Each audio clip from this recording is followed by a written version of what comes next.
Hey everyone, this is Colin at sheetsresume.com, and today I'm trying something new, a nice camera and a microphone, so you can hear what I have to say and see every imperfection on my face. But I'd like to talk to you today about the most common mistakes that I see on resumes. And there's a few handful of mistakes that I see on resumes that really cost people when they're applying for jobs. And so, first and foremost, the number one mistake I see all the time is leading with a summary. Summaries are completely useless. They do nothing except push your important and relevant information further down the page. And so if you lead with a summary, you're kind of telling the person, the screener, I don't really have that much to be impressed with. And I think that 99 times out of 100, that's actually not true. Most candidates are really good candidates and they have things they should be excited about. And so I would lead with your company, your role, what you do, your achievements. Those first two or three things that go on a resume should absolutely pop. And so if you lead with a summary, you're probably, as a screener, I know you're just kind of keyword harvesting.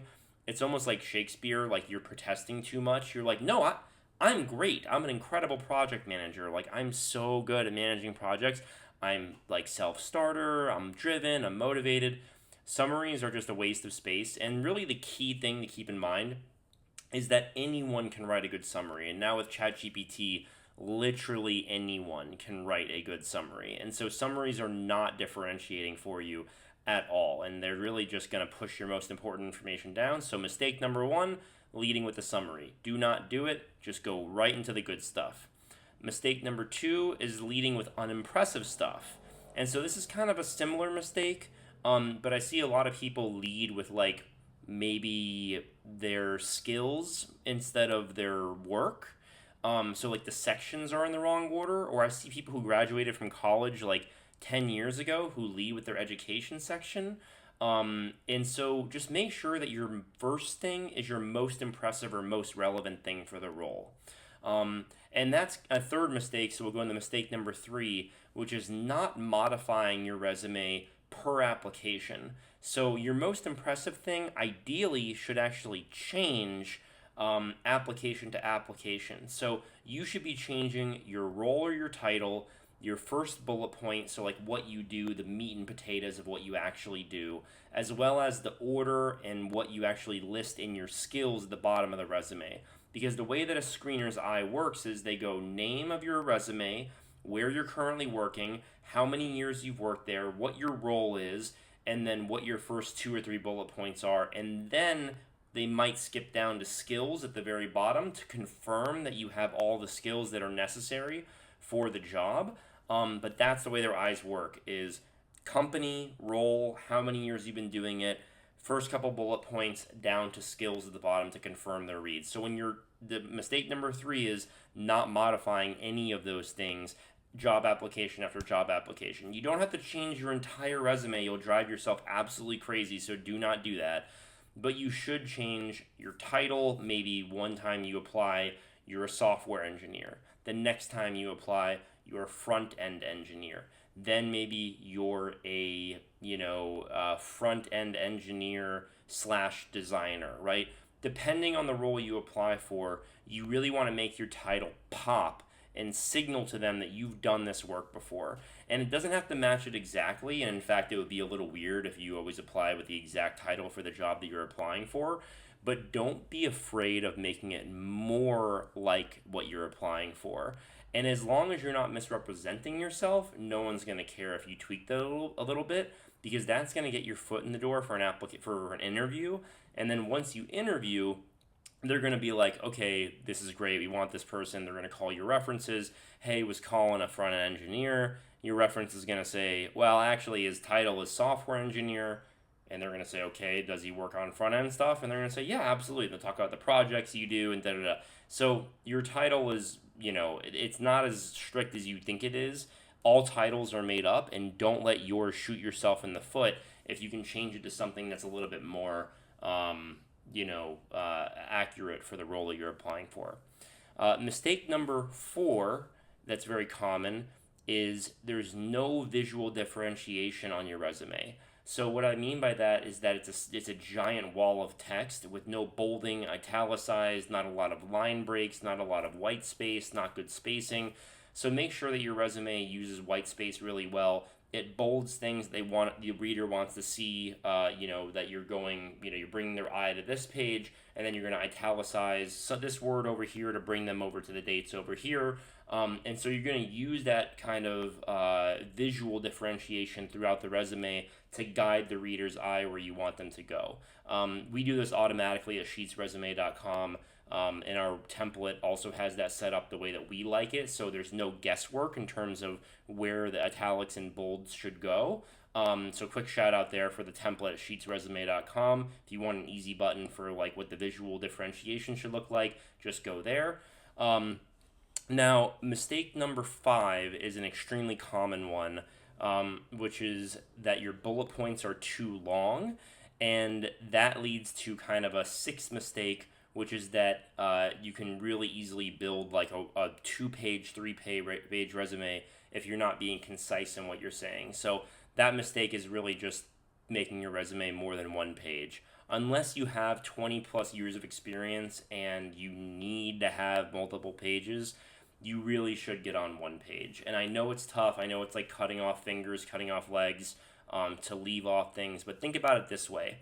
If you have really amazing stuff that you're leaving off the resume in order to get it to 1 page, then by the time it's 1 page, that 1 page that's left should be an absolute banger of a page. There should be no line on that page that doesn't make somebody go, holy shit, this guy is unbelievable. I have to talk to this person. So the more you trim out counterintuitively will make your resume stronger because everything that's left is going to be amazing.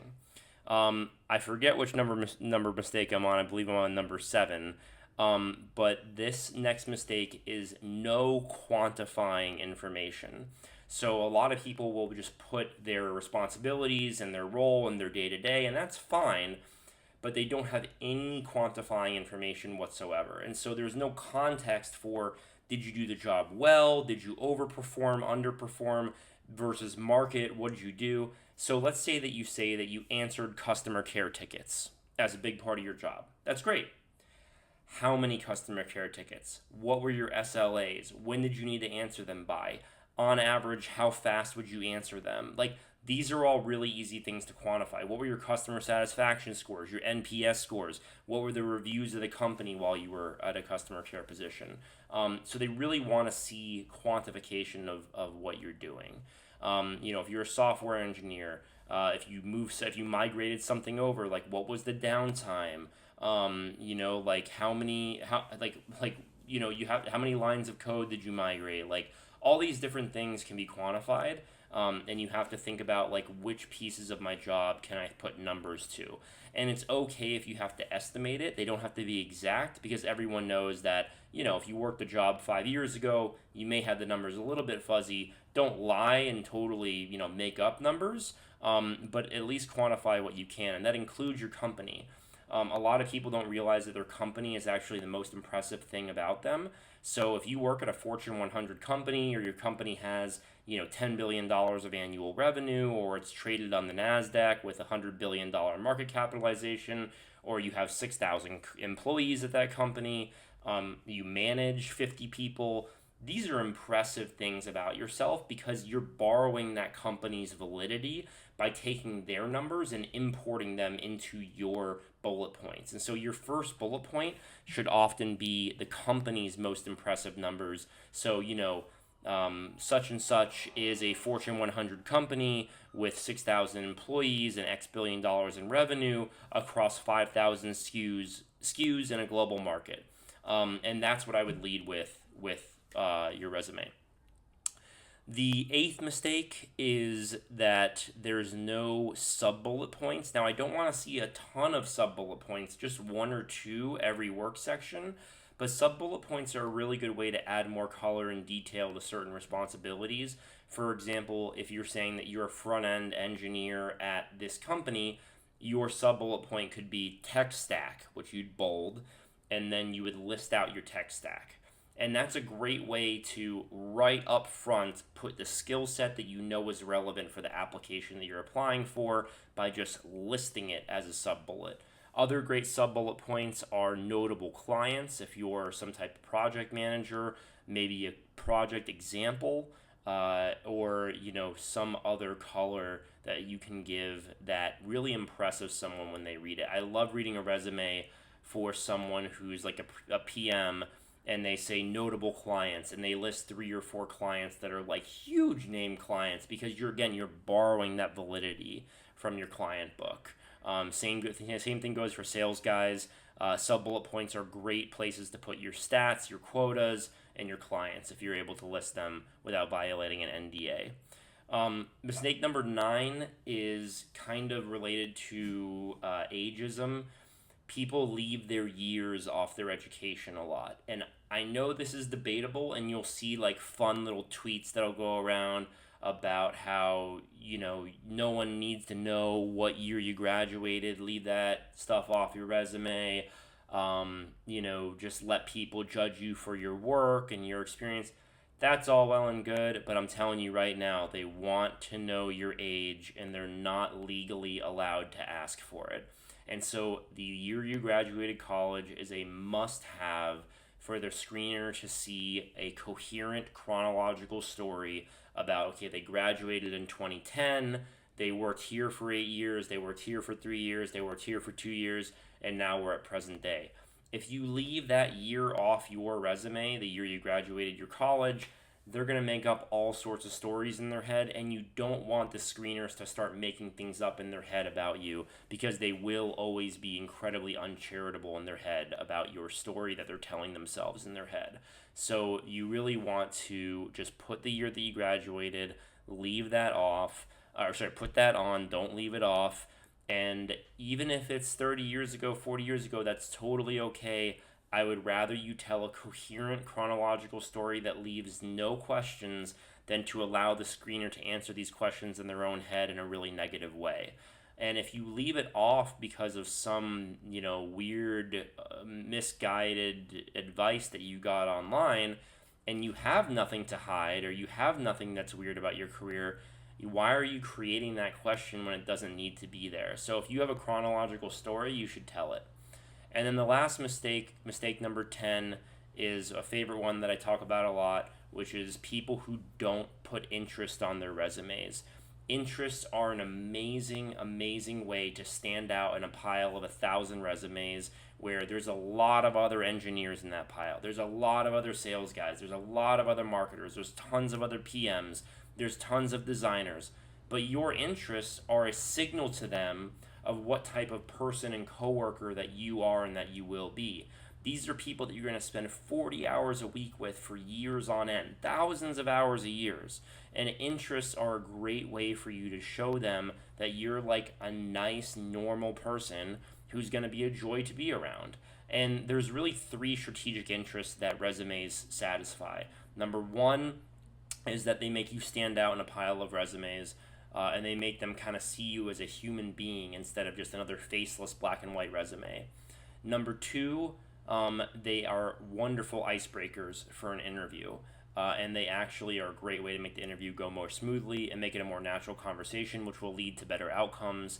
And then reason number 3, which I just mentioned, is they allow the screener to visualize you as a coworker and not just some random person. And that visualization, I think, is really important when you're talking about human screening. So these are, I guess, 10 common mistakes that I see on resumes. I wanted to talk about them a little bit each and give them each about a minute or so of time.